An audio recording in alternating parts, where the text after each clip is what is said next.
La lutte contre la corruption et l'impunité d'hier à aujourd'hui.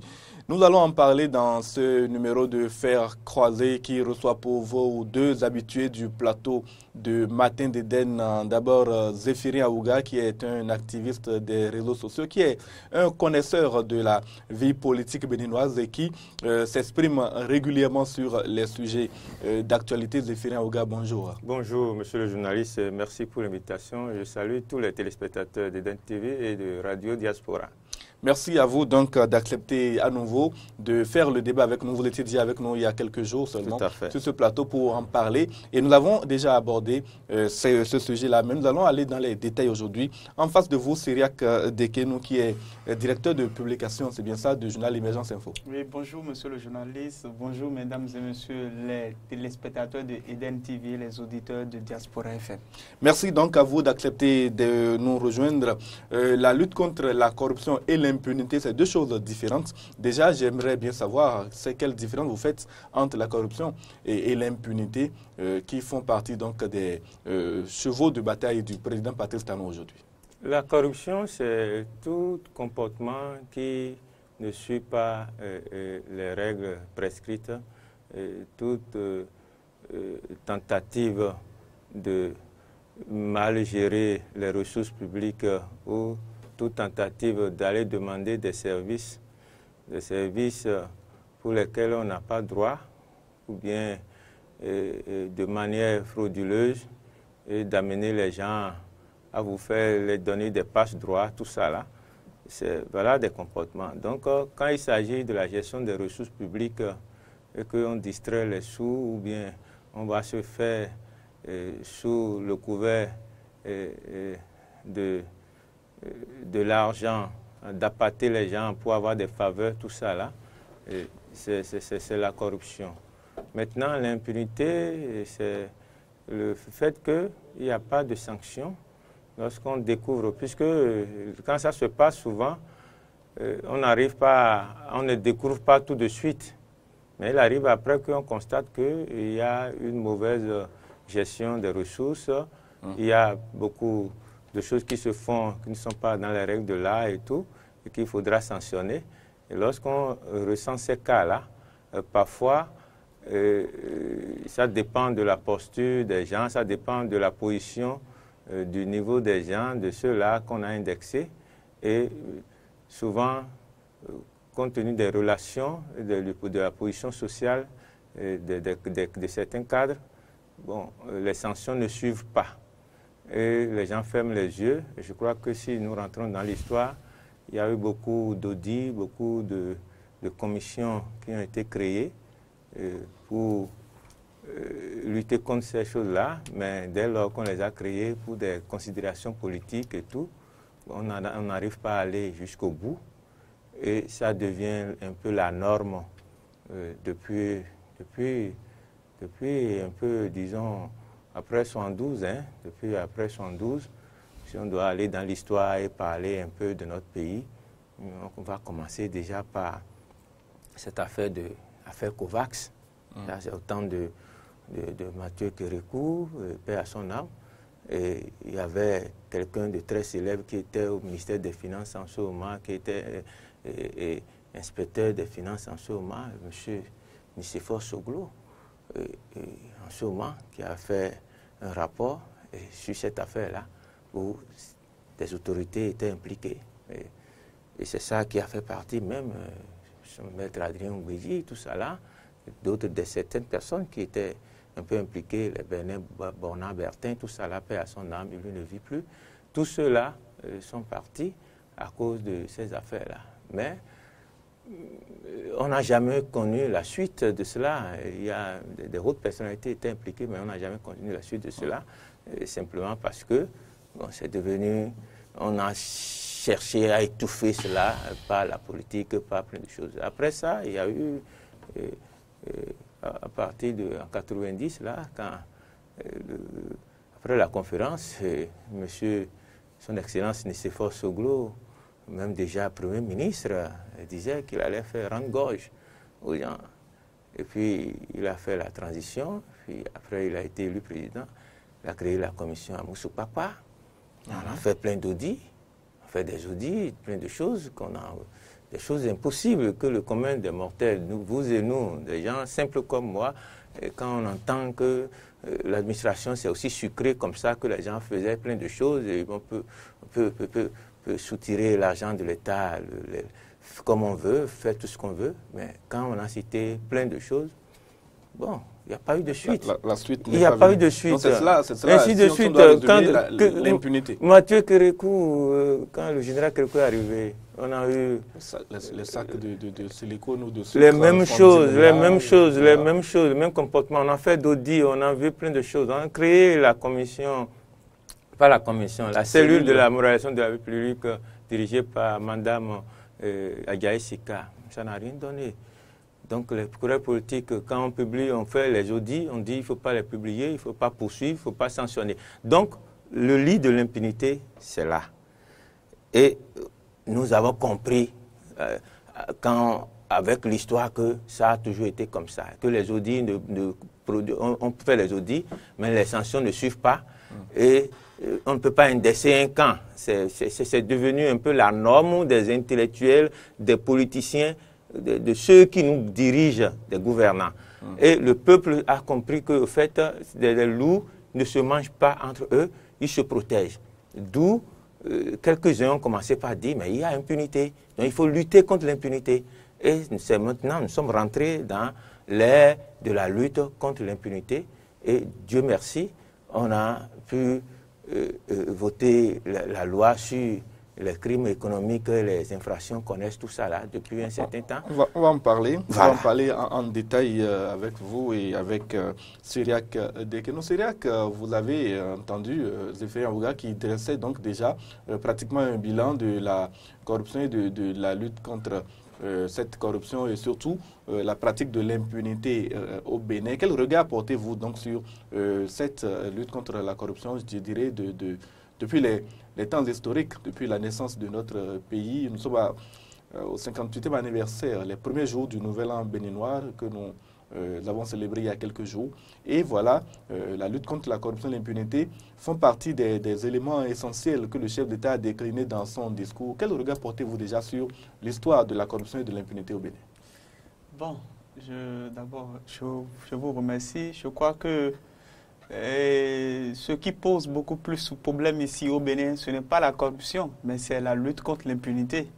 Vous voyez, parce que lorsque des gens, ils sont auteurs ou co-auteurs d'actes de corruption et qui ne sont pas sanctionnés, c'est normal que cela devienne la norme et que l'on ne taille beaucoup plus d'importance aux différentes commissions ou bien aux différents discours que les chefs de l'État successifs quand même, disons, tiennent pour dire, je réaffirme l'engagement pour lutter contre la corruption.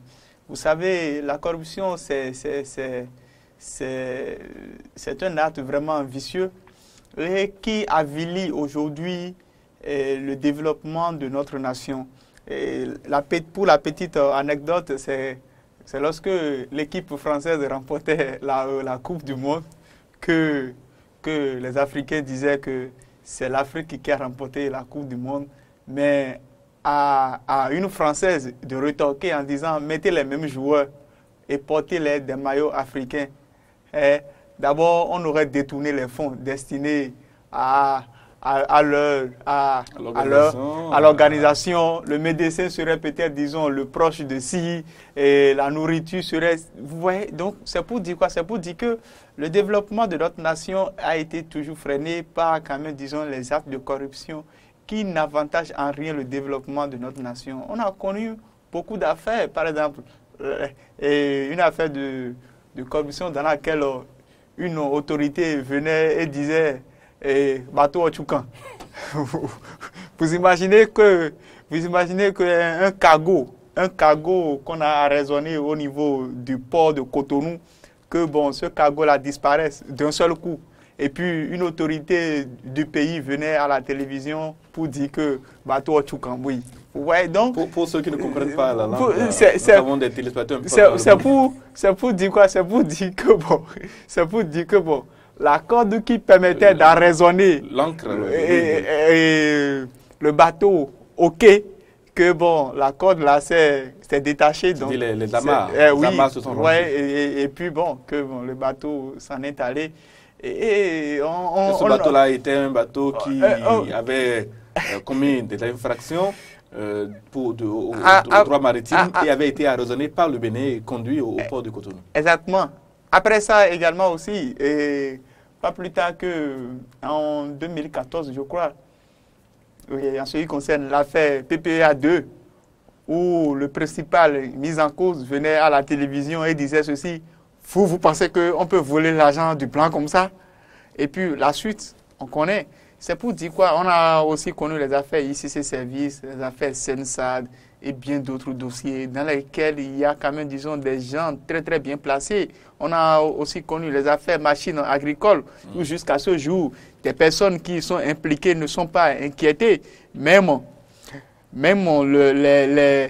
les récents déballages en ce qui concerne l'affaire coton et bien d'autres dossiers, il y a des gens qui sont concernés, mais pourtant, jusqu'à présent, ne sont pas inquiétés. Donc, je crois que la lutte contre l'impunité, et ça se fait lorsque des gens s'engagent, ou bien lorsque vous voyez, comme disons, des autorités afficher leur bonne volonté de lutter contre la corruption, ou bien c'est que de combattre l'impunité, vous allez voir qu'il y a quand même, disons, un acte qui tend à protéger les siens.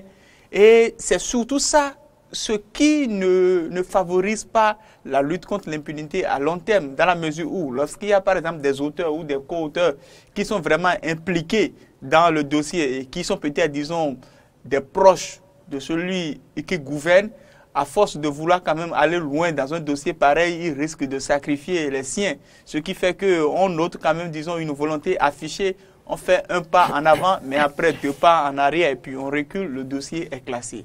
Alors dites-moi, pour M. Aouga, qu'est-ce qui empêche, depuis les temps immémoriaux, les temps de l'existence du Bénin jusqu'à nos jours, qu'est-ce qui empêche les différents gouvernements, en dépit des promesses qui sont faites par ceux qui prennent le pouvoir, que ce soit par coup d'État, on a entendu, des militaires quand ils prennent le pouvoir, le discours inaugural est un discours qui dénonce la corruption des élites en place et donc qui justifie le coup d'État. Et ensuite, quand ils s'installent, on assiste à un changement de paradigme. Qu'est-ce qui empêche la lutte contre la corruption et l'impunité, et surtout la lutte contre l'impunité depuis ce temps-là jusqu'à nos jours?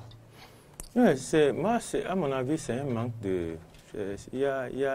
nous manquons un peu de sérieux et de rigueur. Hein. Nous sommes un peuple où nous voulons une chose et son contraire. Et les chefs ne sont pas, souvent ne décident pas seuls. Ne décident pas seuls. Et même lorsqu'ils décident,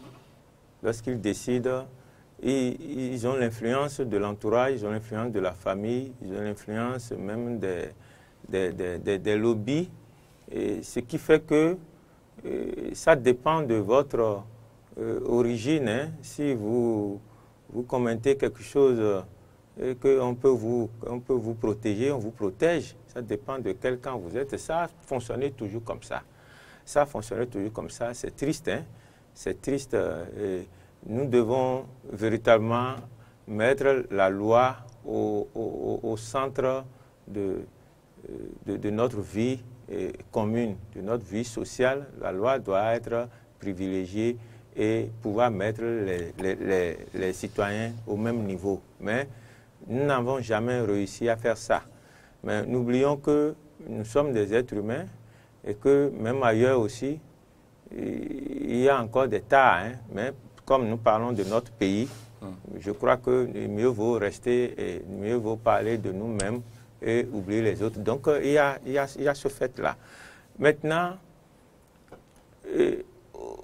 de jour en jour, je crois que le peuple est beaucoup plus mûr et la pression populaire est beaucoup plus grandissante, ce qui fait bouger un peu les lignes. Il y a ce que nous critiquons aujourd'hui, il y a 10 ans, on n'avait pas ça. On n'avait pas ça comme ça. Ça a changé un peu. Il y a 10 ans encore, c'était aussi déjà un changement par rapport à il y a 20 ans. Donc, je crois que progressivement, nous ne finirons pas à aller là où nous souhaitons tous aboutir, atteindre, pour que véritablement nous soyons tous au même niveau par rapport aux lois et aux tests, afin que le bien public devienne véritablement quelque chose de sacré et quelque chose qui est reconnu comme étant le bien de tout le monde. Mais est-ce que, M. Aouga, vous ne négligez pas la dimension politique de la lutte contre l'impunité, ou du moins de cet échec de la lutte contre l'impunité, parce que les hommes politiques, ils ont besoin, celui qui est au pouvoir a besoin de ceux qui étaient au pouvoir hier, ou bien ceux qui sont identifiés comme ayant participé à des actes de corruption, et parce qu'il a besoin d'eux politiquement, il les laisse continuer à jouir de leur liberté, alors qu'il aurait pu engager des procédures pour que cette impunité puisse prendre fin. Merci beaucoup. C'est exactement l'un des facteurs, c'est-à-dire que le clientélisme politique fait que les gens, les gouvernants ferment les yeux, sur le populisme aussi, on ferme les yeux sur certaines choses. On ne veut pas, parce qu'on craint que si telle personne étant influente dans une région donnée et que, bon, on a besoin de lui pour les élections, eh bien, si on le touchait, ceux de cette région-là ne vont pas véritablement voter lors des élections. Donc, il y a ces considérations-là, effectivement. Il y a des considérations régionalistes aussi. Il y a d'autres considérations. Donc, tout ça, là, c'est ce que je mets dans notre état de faiblesse mentale. On n'est pas sérieux, on ne peut, face aux lois, nous sommes fébriles. Nous ne pouvons pas faire les choses comme nous voulons. Une chose et son contraire. Donc, c'est une faiblesse qui est liée à l'humain que nous sommes. Mais l'humain, en principe, doit s'émanciper. Donc, il reste que notre émancipation n'a pas encore atteint un certain niveau pour que nous puissions véritablement comprendre que le vivre ensemble ne peut être possible que par le respect des textes et des lois et l'application efficiente de ces textes-là, quelle que soit la position sociale et des personnes. Nous allons en parler justement des tests tout à l'heure, mais il y a une autre dimension, Cyriaque, la dimension sociologique, qui peut-être explique aussi le fait que les Béninois ne luttent pas suffisamment contre la corruption et l'impunité. C'est-à-dire que quand vous êtes nommé à un poste de responsabilité, un poste de responsabilité, vous êtes ministre, vous êtes directeur général d'une grande société au du port de Cotonou. Si 2 ans ou 5 ans plus tard, on ne vous retrouve pas riche, c'est encore cette même société qui veut lutter contre la corruption. C'est elle qui vous critique, qui se dit, mais pourtant, celui-là, il a été nommé DG Port, on l'a vu ici, et il n'a rien réalisé. Non, bon, au fait, je crois que ça, là, c'est subsidiaire, parce que ce n'est pas parce que des gens pourront demain vous critiquer ou bien demain vous serez la risée de tout le monde qu'il faut aller prendre ce qui ne vous appartient pas. Ça, moi, je crois que c'est subsidiaire. C'est même personnes qui vont vous dire, recrute-moi mon enfant ici, j'aimerais beaucoup plus parler quand même, disons, de 2 points principaux qui aujourd'hui empêchent et empêcheront plutôt à long terme la lutte contre la corruption en République du Bénin. Vous n'êtes donc pas du tout optimiste, vous. Vous savez, il y a d'abord ceci. Tant que nous n'allons pas libéraliser, c'est-à-dire rendre vraiment indépendante la justice béninoise, on aura toujours de problèmes. Et je parle d'abord premièrement de qui? De la façon dont le procureur de la République est nommé. Demain, il ne faut plus, si nous voulons vraiment lutter contre la corruption, il ne faut plus que le procureur de la République soit nommé par le ministre de la Justice. Parce que lorsqu'un procureur de la République dépend du ministre de la Justice, soyez sûr que lorsqu'il y a par exemple des cas de corruption, parce qu'il n'y a que ceux qui sont au pouvoir qui commettent des impairs. Lorsque des gens ne sont pas à un poste de responsabilité, je suis sûr et certain de ce que ceux-là ne commettront pas des impairs. Donc, il n'y a que des gens qui gravitent autour du pôle de gestion du pouvoir, c'est-à-dire des gens qui sont dans la gestion des affaires quotidiennes, qui ne peuvent que commettre des actes de corruption. Et quand les choses en sont ainsi, Il faut que le procureur de la République puisse avoir quand même, disons, cette autonomie, cette indépendance suffisante de pouvoir quand même, disons, se saisir de ces genres de dossiers pour pouvoir aller plus loin sans que le ministre de la Justice ne puisse quand même, disons, l'appeler peut-être pour dire non, ah, c'est tel soutien, c'est tel apport. Si celui-ci est inquiété, nous risquons de perdre tel ou tel fief ou bien tel ou tel avantage politique. Le second aspect de la chose, c'est que il faut que, surtout, en ce qui concerne les ministres qui sont nommés, et c'est là où cela fait beaucoup plus appel à la révision de notre Constitution, qu'il puisse y avoir cette possibilité-là de pouvoir traduire un ministre en exercice devant les tribunaux. Il faut qu'il y ait cette possibilité dans bon nombre de pays, dans bon nombre d'États. Vous allez voir que c'est plus facile, un ministre en exercice, lorsqu'il est reconnu comme mis en cause dans une affaire de corruption ou de détournement, c'est plus facile. On le convoque, il peut se présenter. Mais ici, au Bénin, nous avons quand même, disons, nous avons rendu les tests tellement rigides au point où c'est difficile. Revenons au cas du procureur de la République. Vous savez, c'est le ministre de la Justice qui nomme le procureur de la République. Si le procureur de la République était quand même quelqu'un qui était élu par ses pairs et qui détenait peut-être, disons, un mandat, il serait beaucoup plus libre. Telle personne commet tel acte, il l'interpelle, il poursuit le dossier. Nous avons connu ici au Bénin des cas de scandale. Des scandales dans lesquels il y a eu quand même, disons, des affaires de surfacturation. Le procureur s'est saisi très rapidement du dossier, mais à la surprise générale, le dossier a été classé. Et la raison évoquée, c'est que le procureur n'aurait pas vu, n'aurait pas jugé quand même, n'aurait pas eu suffisamment d'éléments qui permettraient quand même de pouvoir confier le dossier à un juge pour qu'il y ait instruction. Donc, c'est pour dire quoi? Tant que le procureur de la République serait un commis du ministre de la Justice, tant que nous aurons des procureurs de la République qui dépendraient du pouvoir exécutif, soyez sûrs et certains de ce que la lutte contre la corruption, la lutte contre l'impunité, nous n'y aboutirons jamais. Pourquoi est-ce que je le dis? Les mêmes Béninois qui ici commettent des impairs, envoyez-les peut-être en Europe, ils ne commettront pas les mêmes actes parce qu'ils savent que là-bas, qu'on ne fait pas ça.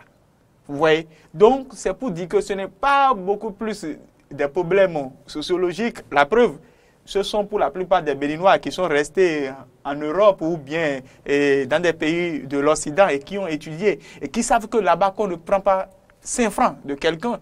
Mais pourtant, lorsqu'ils sont dans leur pays, ils jugent quand même utile de pouvoir quand même commettre des actes de corruption. Parce qu'il y a probablement cette permissivité qui le accorde. Parlons de la loi maintenant, M. Aouga. Il y a depuis quelques années maintenant la loi sur la lutte contre la corruption et les infractions connexes. Et dans cette loi, il y a un élément qui est fondamental et qui devrait peut-être nous réjouir, c'est l'imprescriptibilité des crimes économiques.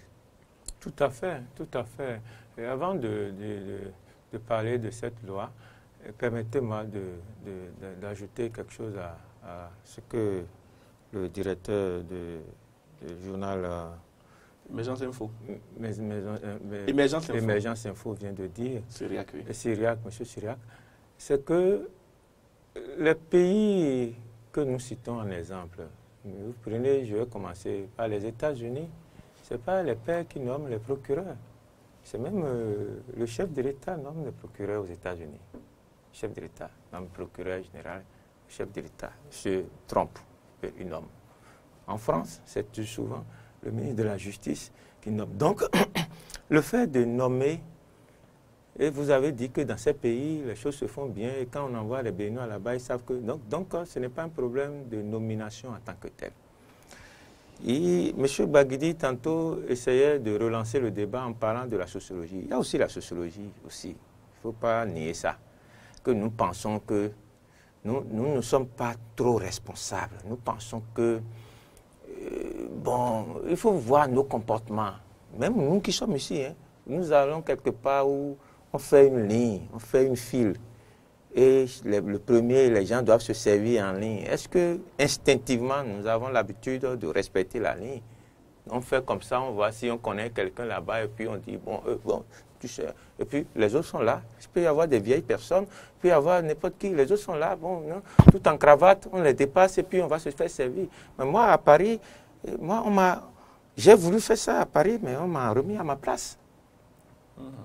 Ma première fois, j'étais allé à la poste. J'étais allé à la poste et puis on m'a rapidement, le monsieur a dit non, mais vous attendez, là, je passe. Puis je me suis remis. Ça c'est une confession que je fais sur la télé, ma première fois. Ça veut dire que nous n'avons pas certains réflexes. L'éducation qu'on nous a donnée, nous n'avons pas certains réflexes. Nous parlons français, nous essayons d'imiter les Européens et tout, mais eux, ils sont arrivés à un certain niveau de compréhension des choses, du respect de l'autre, du respect de la chose publique, du concept de la chose publique que nous n'avons pas. Nous pensons, lorsqu'on nomme quelqu'un, ils pensent dans l'administration. On va aller voir dans l'administration. Aujourd'hui, maintenant, les gens ont un peu peur. On nomme quelqu'un directeur de cabinet ou bien on nomme quelqu'un directeur quelque part, mais ils pensent que c'est lui qui est le Dieu de là. Il peut faire ce qu'il veut, il s'en fout des autres, il n'a pas conscience qu'il est là pour servir. Alors, déjà, à partir de ce moment, les dérives sont faciles. On peut faire tout ce qu'on veut. On peut outrepasser les tests et faire les choses. Et après, c'est des gens qui rentrent dans les partis politiques, qui se font, qui essaient de se protéger. Et lorsqu'ils commettent des impairs, bon, ceux-là aussi qui sont en haut, qui ont besoin d'eux, parce qu'il faut comprendre quelque chose. Quand nous disons corruption, nous disons détournement, ceci, là, un chef d'État ou bien un ministre qui n'est pas, je vais utiliser un terme, nous sommes à la télé, que les auditeurs m'en excusent, qui n'est pas un voyou, quelqu'un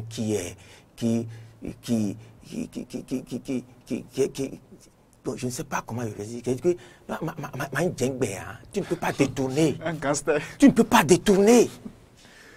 Tu ne peux pas détourner. Et c'est quand ils sont à ce niveau-là, ils ont besoin des sous-fifs. Ils ont besoin des sous-fifs pour les aider à avoir aussi les à côté, parce que ils n'ont pas assez directement aux lignes là. Ce n'est pas eux qui signent. Même dans un ministère, ce n'est pas le ministre qui fait les décaissements. C'est soit un directeur, le DRFM, soit quelque chose, tout ça là. Et qu'est-ce qui se faisait avant? Qu'est-ce qui se faisait avant dans l'administration? Où les gens, on va en tournée tous azimuts. On va dans des missions tous azimuts. Et qu'est-ce qui se faisait? Puisque les gens pensent que c'est eux, le pays, ils ont la chance d'être fonctionnaires de l'État, tout ça, là, intellectuel et tout. On oublie les paysans, on oublie les dames qui sont au marché, on oublie tout le monde. Et on pense que l'argent du pays, c'est pour nous. On ne va pas en mission. Mais pour que le DP, lui, il est directeur, peut-être il est chef de cabinet, mais il n'est pas allé à la mission. Mais c'est nous autres qui sommes allés à la mission. Mais pour que lui, il puisse viser, on met son nom dessus. Son nom de mission. On met son nom sur ceux qui sont allés à la mission et lui aussi, il doit percevoir les PDM, tout ça là, comme tout le monde. Et c'est comme ça, même 2 personnes qui vont en mission, on va présenter la liste de 30 personnes. Et ça a été toujours comme ça. Et c'est pourquoi est-ce que moi, j'arrive à comprendre un peu la gouvernance actuelle, que les gens sont venus pour corriger un peu ces choses-là. Je ne sais pas si, malgré ce qui est installé, que ça continue, ça pourrait continuer, on ne sait pas. Mais la loi que vous venez de citer, ça m'enchante et ça me permet de dire que même si ça continue encore aujourd'hui, les gens seront toujours rattrapés demain. En raison de l'imprescriptibilité. En raison de l'imprescriptibilité dont vous parlez. Et c'est pour cela que lorsque on parle de sélectivité, moi aujourd'hui, ça ne me dit rien. Je me dis, bon, continuons au moins comme ça. Sortons des intentions, sortons de la théorie et continuons au moins comme ça. Aujourd'hui, ceux-ci posent des actes que nous critiquons. Et on dit que, bon, il y a sélectivité, d'accord. Mais ils sont conscients. Et le chef de l'État lui-même l'a rappelé la dernière fois que, de toutes les manières, quand il ne sera plus là, on va lui demander des comptes. Et ceux qui travaillent avec lui, on va leur demander aussi des comptes. J'espère que ce sera comme ça, puisque de toute manière, la loi est là. Et quand nous serions en train de faire ça, finalement, ceux-là qui ont la chance de gérer la chose publique, d'être là pour les autres, d'être au service des autres, mais qui n'ont jamais compris qu'ils sont au service des autres, et pensent que, bon, une fois qu'on est arrivé à ce niveau-là, il faut jouir, il faut jouir sans penser que l'argent public est l'argent de tout le monde. C'est l'argent de l'eau, c'est l'argent de l'asphaltage dont on parle maintenant. C'est l'argent. Il faut voir, depuis 58 ans, nous sommes restés dans la poussière dans ce pays. Et c'est pourquoi moi, par exemple, par rapport à l'asphaltage, juste, je vais dériver un peu, je suis très content qu'on ait eu cette ambition-là. Puisque ce que tout le monde oublie, ceux qui critiquent oublient, ce n'est pas le chef de l'État, Patrice Talon, qui va mettre son argent pour faire l'asphaltage. Et quand il aura fini, dans toutes les communes là, dans tous les pays, nous allons avoir un état des lieux. Et nous-mêmes, Béninois, monsieur le DP, vous et moi, tout le monde, nous allons dire, vraiment, au moins, on a pu faire ça. Après 60 ans, après 58 ans, nous avons pu faire ça. Le chef d'État, lui, il n'est là seulement que pour impulser, pour nous amener, pour nous forcer à atteindre un certain standing, un certain niveau. Et pour cela, je trouve que c'est important. Nous devons tous accepter cela. C'est difficile, c'est dur. Mais si après 60 ans, vous ne faites pas un peu d'effort pour être quelque part, ce serait quand même regrettable. Et je crois que nous devons accepter cette souffrance-là. L'imprescriptibilité dont vous parlez, c'est une bonne chose. C'est une bonne chose. Et moi, ça me rassure. La sélectivité dont on parle aujourd'hui, je dis tant mieux. Les gens n'ont qu'à continuer de se laisser. L'essentiel pour moi, ceux aujourd'hui qu'on indexe, est-ce qu'ils ont des dossiers? S'ils ont des dossiers et qu'ils doivent répondre, qu'ils répondent.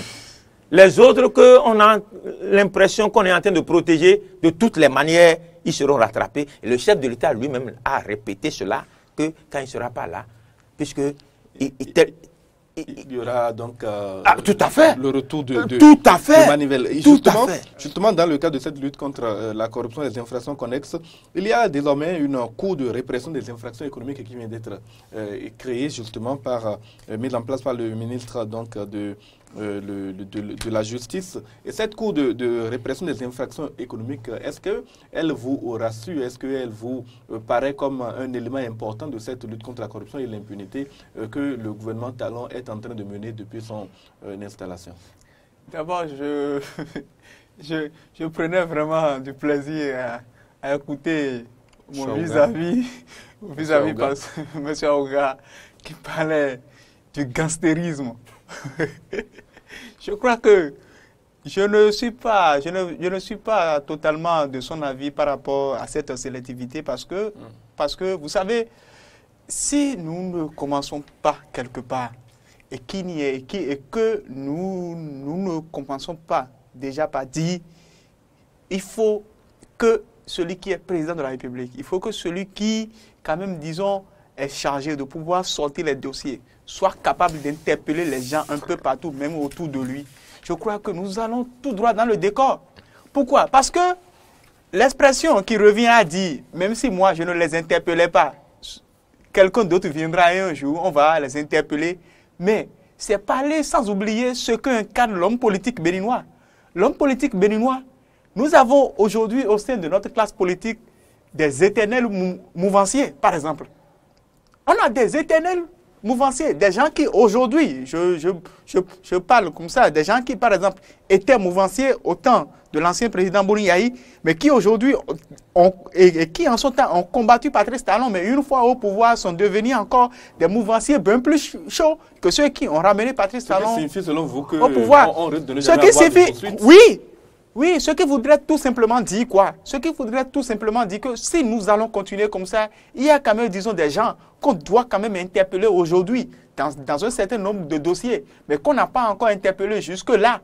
Et j'espère bien que le président Patrice Talon, dans cette volonté affichée, poussera son courage beaucoup plus loin pour les interpeller. Parce que lorsque nous sommes dans une situation où on interpelle d'autres, et que des gens pour lesquels on n'a pas forcément besoin de lever l'humilité, ni de passer par la haute cour de justice, qu'on ne les interpelle pas, je crois qu'il y a lieu quand même, disons, de s'inquiéter. Et lorsque nous sommes dans une nation, le Bénin politiquement, les Béninois politiquement, le Bénin constitue une nation émotionnelle. Les Béninois, lorsque dans une situation donnée, le Béninois commence par remarquer que l'autre là, il est brimé, alors que l'autre là est là, et qu'on devrait l'interpeller, mais qui n'est pas interpellé, ce sont quand même, disons, des frustrations que la population accumule et qui fait que, quand bien même l'intention du président qui est au pouvoir est bonne, dans sa lutte contre la corruption, cela lui crée des revers politiques. C'est pour cela que je suis en train de dire, je suis très fier de ce discours du président de la République qui a dit qui a dit que lui, qu'il s'engage à interpeller les gens. Mais je voudrais bien croire qu'il ne laissera pas quand même, disons, des gens, parce qu'ils sont aujourd'hui ses proches, ou bien il ne laissera pas quand même, disons, des gens qui avaient géré au temps de l'ancien président Boni Yahi, mais qui aujourd'hui se retrouvent mouvanciers, continuer quand même, disons, par circuler comme des gens qui n'ont rien fait, alors qu'il y a des dossiers dans lesquels ils sont trempés jusqu'au cou. L'autre sujet, maintenant je reviens à votre question. Vous avez posé... Nous allons vers la fin de cette émission. Oui. Vous allez être bref. Oui, une question pour parler quand même, disons, de cette cour-là. Je crois que c'est une très bonne chose. C'est une très bonne chose. La cour de répression, des infractions économiques. Je crois que c'est une très bonne chose. Et il faudrait aller plus loin. Parce que, vous savez, cette cour-là, moi, je dis toujours une chose. Nous risquons, d'ici 3 ans, si vraiment on ne poussait pas loin les interpellations, de voir encore cette cour-là inopérationnelle. Si, par exemple, les 2 dossiers ou bien les 4 dossiers qu'on a mis devant, qu'on a transmis sur le bureau de l'Assemblée nationale, si par exemple ces 4 dossiers-là passaient, et puis le reste, ceux-là qui sont aujourd'hui des mouvanciers, qui sont au niveau de l'Assemblée, ce qui m'a écœuré la dernière fois, c'est le dossier concernant la mairie de Lokossa, qu'un quotidien a fait sortir, avec des références tellement bien exactes que j'étais tellement surpris. Mais j'ai dit, mais le procureur de la République attend quoi pour pouvoir déposer aussi ce dossier-là sur la table de l'Assemblée nationale. N'étant peut-être pas le temps des humains, il faudra peut-être attendre que le procureur prenne une décision par rapport à cela. Nous allons rapidement vers la fin de cette émission. Je vais vous demander ce que vous pensez donc du fait que désormais maintenant des députés peuvent voir leur immunité levée. Vous vous êtes exprimé là-dessus il y a quelques jours, mais cette fois-ci encore, nous allons en parler. Les députés qui voient leur immunité levée, qu'est-ce que vous pensez de cette avancée de la lutte contre l'impunité? Bon, moi, en tant que simple citoyen, moi, je n'ai jamais appartenu à un gouvernement. Je suis simple citoyen, je ne donne que ma compréhension des choses. Mais je dis, c'est normal, non, c'est bien. C'est ce que les textes ont prévu. Ce n'est pas une invention. Notre Constitution a prévu cela. Bon, maintenant, quand ils sont tous de la minorité parlementaire... Oui, c'est ce que vient de dire le monsieur... de Guénon tout à l'heure, je crois que, en tout cas, au moins ils ont des dossiers, non? Ils sont tous de la mouvance, d'accord. Ils sont tous de l'opposition, mais au moins ils ont des dossiers. Si on les avait cités sans dossier, si on les avait cités qu'ils n'ont rien à se reprocher, et puis maintenant la levée de l'immunité, il faudrait qu'on explique aussi un peu à nos auditeurs, hein, c'est rien du tout, c'est une manière, ils continuent d'être députés, mais on leur demande, on leur donne la possibilité d'aller, de pouvoir s'exprimer, d'aller devant le juge pour qu'on puisse les interroger sur les faits, sur ce qu'on leur reproche. Et puis, pour le moment, il y a une présomption d'innocence. Ce n'est pas qu'ils sont coupables de quelque chose, mais ils sont députés parlementaires, ils sont protégés par la loi et on ne pouvait pas, de tout de go, sans lever l'immunité, les questionner, leur poser des questions. Donc, la levée d'immunité n'est rien d'extraordinaire, c'est prévu par les tests. Et je crois que dès lors que les tests sont respectés et qu'on en arrive là, si ça tombe sur des gens de la minorité et dont tout le monde reconnaît qu'ils ont des dossiers, et que c'est ces dossiers que le juge, puisque mon ami parlait de l'indépendance du procureur, tout ça là. Donc le procureur, si on doit rester dans la logique de l'indépendance du procureur, de l'indépendance des juges, donc c'est au juge de décider à connaître d'un dossier. Au procureur. De décider à connaître d'un dossier. Donc si c'est ce dossier-là qui intéresse aujourd'hui les procureurs qui sont là, ils sont en train de faire leur travail, pourquoi on doit s'offusquer? De toutes les manières, un autre procureur viendra et ne fera pas le planning là et va ouvrir d'autres dossiers. Non, je ne suis pas... Je ne suis pas totalement d'accord avec vous. Pourquoi est-ce que je le dis? Une seconde. Parce qu'en fait... Une seconde, je finis. Je suis obligé de parler comme ça parce que à votre place de journaliste, vous ne pouvez que dire ce que vous pouvez faire. Étant donné que je ne suis pas procureur, étant donné que je ne suis pas juge, je ne peux pas avoir la prétention de parler à la place d'un procureur.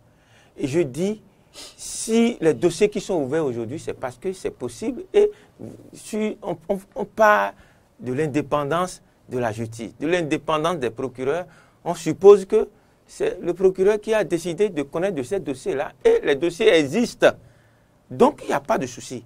J'espère qu'après ça, il va ouvrir encore d'autres dossiers et nous serons là pour observer. Rien n'est exclu voilà, en la rien matière. Qu'est-ce que tu ne peux pas faire des procès d'intention. Je ne suis pas d'accord avec mon vis-à-vis. Pourquoi? Vous savez, il y a des erreurs que nous devons éviter de commettre en tant que Béninois. Oui. Les erreurs que nous commettons pour la plupart du temps, c'est le fait que lorsqu'un chef de l'État affiche sa volonté par rapport à la lutte contre la corruption, tout le monde l'applaudit. Mais lorsque nous commençons par remarquer que cette lutte contre la corruption n'embrasse pas tous les camps possibles, ayons le courage de dire, Monsieur le Président de la République, ce que vous faites, c'est très bien. Mais notre souhait, c'est que vous tapez dans tous les camps. Vous comprenez? Je disais tout à l'heure, lorsque j'ai commencé, j'ai dit que le procureur... Soyons brefs. Oui, je disais que le procureur de la République dépend du ministre de la Justice. C'est pour dire quoi? Nous avons une nation émotionnelle. Les gens, la lecture que les gens feront, c'est ceci. Ah, le ministre de la Justice a donné l'ordre au procureur de la République qui a fait tel et tel. Mais quand il s'agit maintenant des autres, le procureur n'a pas encore bougé un seul doigt. Mais c'est simple, la lecture est très simple.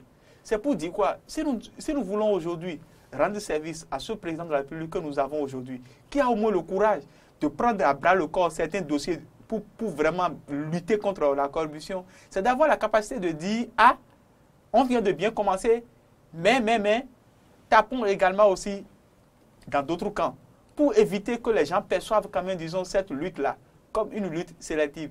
C'est vrai que nous avons encore le temps, qui n'est pas encore tard, mais je crois bien, très très bien, que si nous avons aujourd'hui la capacité de pouvoir commencer, qu'il faudrait qu'on y aille vite. Parce qu'aujourd'hui, il reste moins de 3 ans pour le président Patrice Talon. Et je ne voudrais pas que l'on puisse dire demain, ou bien que l'on commence toujours par dire, même si moi je ne le faisais pas, que celui qui viendra va le faire. Ça, c'est vraiment dangereux. Et ça ne fait pas nation. C'est une option et rien n'exclut que d'ici la fin du mandat, le président Patrice Talon, c'est mon souhait. Oui, justement, ne s'intéresse à des cas. De toute façon, il ne faut pas que nous nous exprimions comme s'il n'y a aucune poursuite envers des gens qui soutiennent cette action aujourd'hui. Il y en a. On connaît des personnalités de son camp qui sont en prison. Qui sont en prison. L'ancien CA de Godomé était un soutien. Il a été mis en prison. Moi, je n'aime pas trop citer les noms. Puisque ces personnes... Je voudrais... Ces personnes ont des familles, ont des enfants. Une certaine caricature. Et ma caricature, c'est quoi? C'est de pouvoir être vraiment en mesure de comparer des gens qui se retrouvent dans les mêmes conditions. Et je parle aujourd'hui des députés. Parce que dans la conscience collective, c'est-à-dire quoi? Les gens, ils volent, ils vont s'asseoir au niveau de l'Assemblée. C'est ce que nous disons habituellement, même à la maison, dans nos rues, c'est ce que les Béninois disent.